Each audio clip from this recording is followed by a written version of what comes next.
ભાઈ બે છાસ આપો ને. આપી દો. શું વાત છે? કીધા પહેલા તો વસ્તુ હાજર કરી દીધી.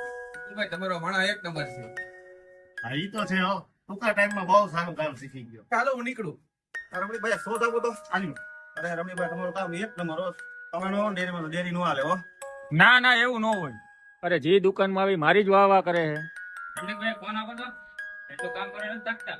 ના બહુ સારું કામ હો તમારું. તું આયા હો એટલે રમણીભાઈ દૂધ લેવા આવો. તારું કામ એક નંબર હો. વિપુલભાઈ તમારો માણા એટલે માણા આવ્યો. હા ઈ તો છે હો. એવું લાગે મારે લીધે જ આની દુકાન હાલે. મોટા ભાઈ વાત તો હા 20,000 માં મારું પેટ નહીં ભરે. તમે મારો પગાર વધારી. આ તને અચાનક શું થઈ ગયું મોટા? હજી 4 મહિના પહેલા તારો પગાર વધાર્યો હતો.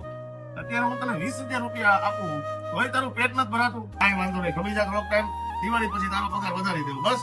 હા પછી કાંઈ નહીં ભાઈ. તમે મારો પગાર 1-2 દિવસમાં વધારી દીધો. ઓ ભાઈ તમારા ઘરે મારા વખાણ તો કરે જ છે. મને ચોખ્ખી ખબર છે કે તમારી દુકાન મારાથી જ હાલે. જોઈ લ્યો મોટા ભાઈ, તમારે આગળ મને ડેરી વાળા 25,000 રૂપિયામાં રાખવા તૈયાર જ છે.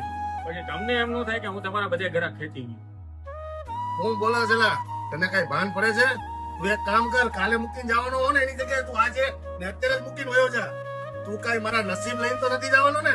મારા કિસ્મતમાં જે હશે ને એ મને મળીને જ રહેશે, બરાબર? તું આ વાત યાદ રાખજે. તું અત્યારે કયા અભિમાનમાં જીવસ? તને એમ કે તું છો એટલે મારા દુકાનમાં ગ્રાહક આવે છે, કસ્ટમર આવે છે. 5 વર્ષ પહેલા જયારે તું આવ્યો હતો ત્યારે તને 2 બોલતા નહોતું આવડતું. તને આ કામ ને આ કારીગરી બધી મેં તને શીખડાવી. મોટા ભાઈ એમાં હું ક્યાં કઈ ખોટું કહું? તમને તમારા ગુરુએ શીખવાડ્યું ત્યારે તમે ડેરી ખોલી ને ત્યારે તમે પ્રગતિ કરી. એવી જ રીતે હું મારી પ્રગતિ કરું.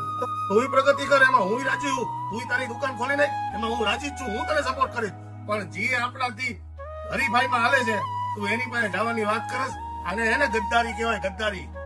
ને હા, મારા ગુરુએ મને કામ શીખડાવ્યું ને ત્યાંથી નીકળો ને એ પેલા મેં એક છોકરો ત્યાં મૂક્યો, એના પછી હું ત્યાંથી નીકળો. ને મારા ગુરુએ મને કોઈ ગદ્દારી ને ઘમંડ કરતા નથી શીખડાવ્યું. એક વાત યાદ રાખજે રમણી, આ ગદ્દારી ને આ ઘમંડ કરીને કોઈ દી કોઈ સુખી થયું નથી ને કોઈ દી કોઈ સુખી થવાનું નથી.